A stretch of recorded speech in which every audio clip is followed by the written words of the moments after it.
자, 민규쌤입니다. 주제 12, 1920년대 이후 국외 무장독립투쟁과 의열투쟁 살펴볼 텐데요. 먼저 일단 출제된 거 보시면 지금 총 5차례 시험이 있었다라고 계속 이야기를 하고 있고요. 그 중에 출제된 것은 한 4번 정도 됩니다. 대한독립군에서 한번, 홍범도 장군, 대한독립군, 봉오동전투, 그리고 지청천작군이 이끄는 한국독립군이 이끌었던 쌍성보 사도하자 대전자령 한중 연합작전, 그리고 의열단이 2번 출제가 됐습니다. 그리고 사실은 이 무장독립투쟁에 한국 광복군이 포함되어야 하는데 이것을 우리 임시정부에서 다뤘습니다. 2번 정도 출제가 되었다라고 보시면 될 것 같아요. 자, 그래서 지금 한국 광복군을 제외하고, 물론 이제 설명은 간단하게 들어갈 텐데 쭉 흐름을 한번 보도록 하겠습니다. 연표 있는데 내용이 조금 많아서 미리 조금 체크를 해놨으니까 양해를 부탁드려요. 우리가 지난 시간까지 뭘 봤냐면 일제 통치 방식 봤습니다. 무단 통치, 20년대 소위 문화 통치, 30년대 민족 말살 통치였어요. 그리고 무단 통치에서 문화 통치로 넘어가게 되는 직접적 배경이 되는 사건이 있었죠. 우리 민족의 최대 규모의 독립운동이었던 3.1운동, 그리고 3.1운동의 영향으로 독립운동의 지휘구가 필요하다라는 인식이 생겨났고 대한민국 임시정부가 수립되었다, 이런 거 다뤘습니다.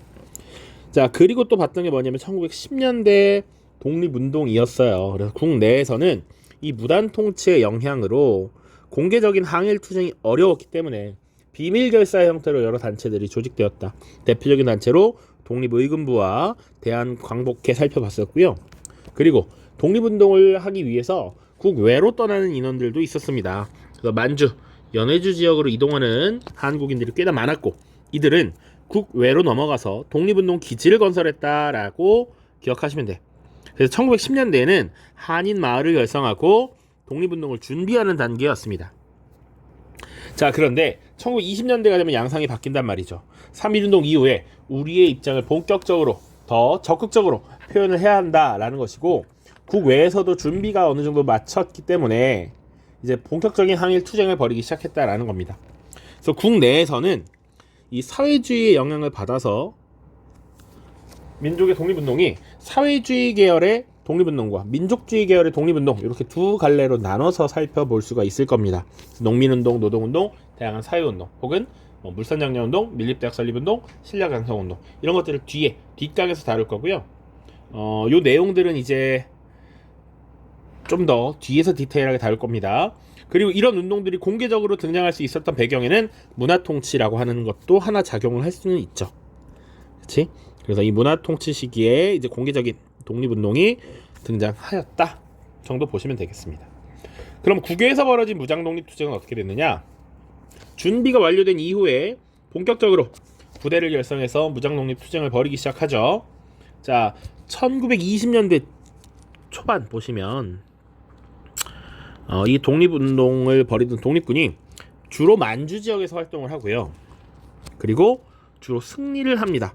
대표적인 승리가 봉오동 전투와 청산리 전투가 있죠. 자, 이렇게 우리는 승리를 했는데 일본 입장에서 패배를 당했단 말이지. 그 일본군이 독립군의 근거지를 소탕하기 위해서 간도 지역을 한번 싹쓸이하는 간도 참변이라든지, 아니면 독립군이 이동을 하는 과정에서 독립군 내부의 충돌과 러시아군의 강제 무장해제에 의한 자유참변이라든지 이런 시련도 다룰 거고요. 다시 독립군을 재정비하고 통합하는 과정까지 쭉 볼 겁니다. 요게 한 덩어리야. 자, 그리고 나서 1920년대 후반이 되면 통합된 요 단체들을 기반으로 새로운 군 조직이 만들어집니다. 조선혁명군, 한국독립군이라고 하는 부대예요. 각각 양세봉 장군과 지청천 장군이 이끌었던 부대입니다. 그런데 1930년대 초반에는 주로 만주 지역에서 활약을 하면서 공통의 적, 중국인과 한국인의 공통의 적인 일본과 상대하기 위한 한중 연합작전이 각각 이루어집니다. 그래서 양세봉이 이끄는 조선혁명군도 한국독립군도 중국군과 연합을 해서 지금 일본군을 무찌르는 단계가 2번째다.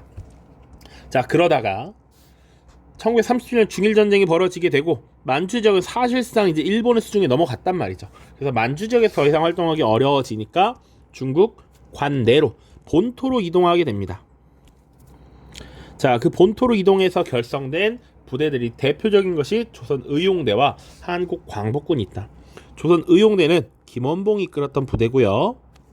한국광복군은 임시정부의 산하 부대로서 지청천이 총사령관을 맡았죠.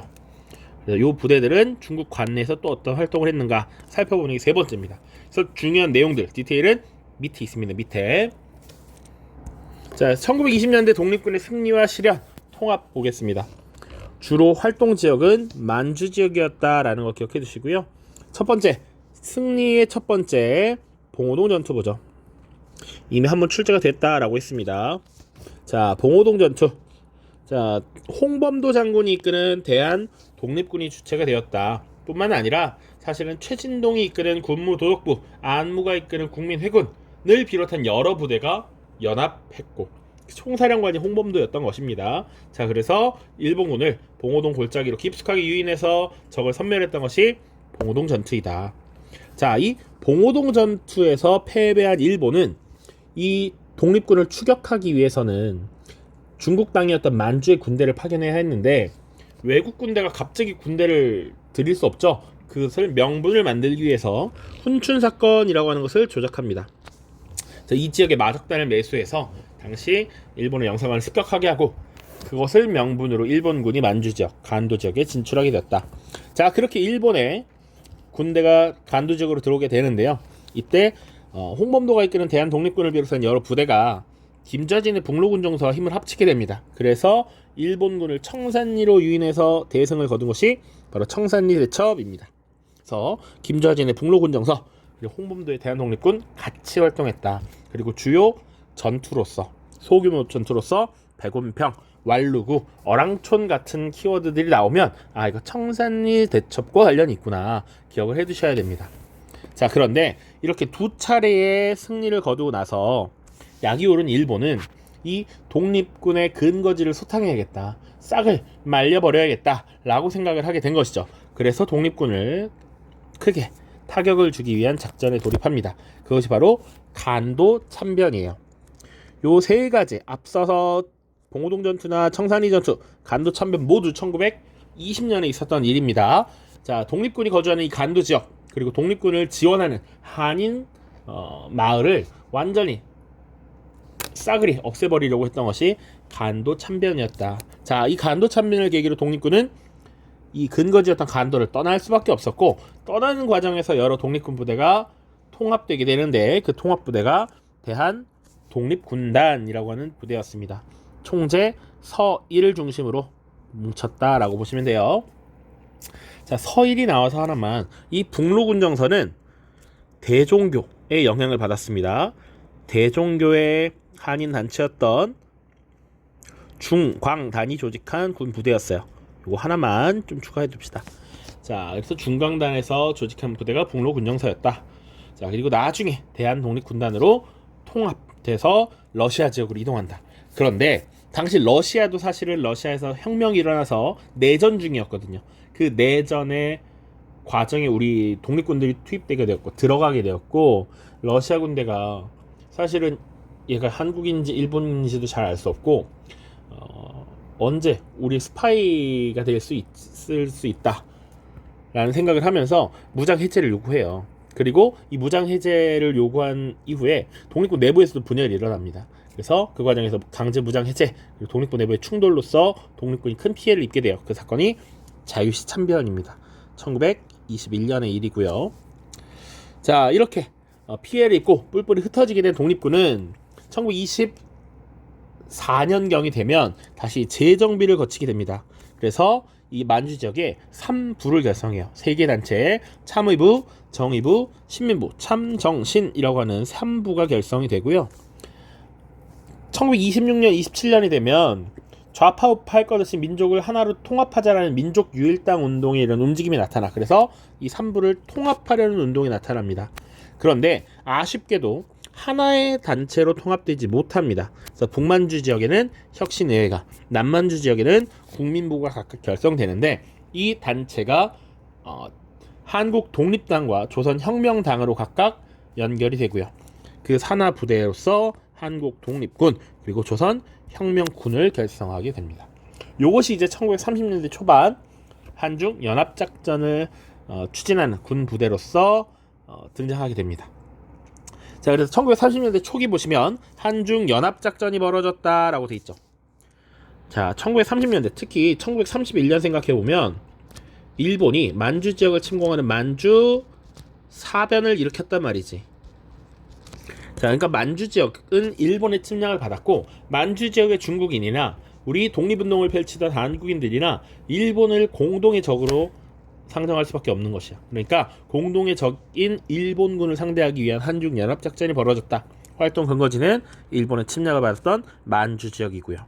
각각의 부대 활약을 보시면 아까 혁신의회가 한국 독립당을 조직했다라고 얘기했어요. 그 한국 독립당의 산하부대가 한국 독립군이었습니다.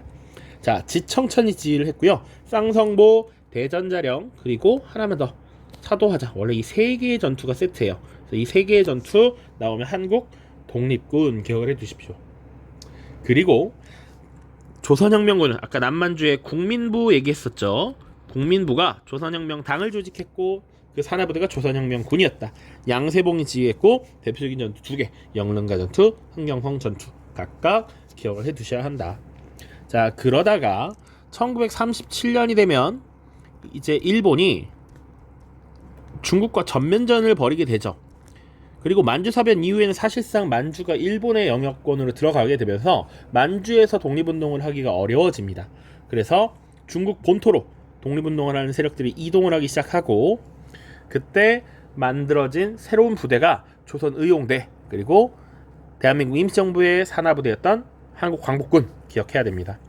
자, 조선의용대 1930년대 후반입니다. 38년에 결성되고요.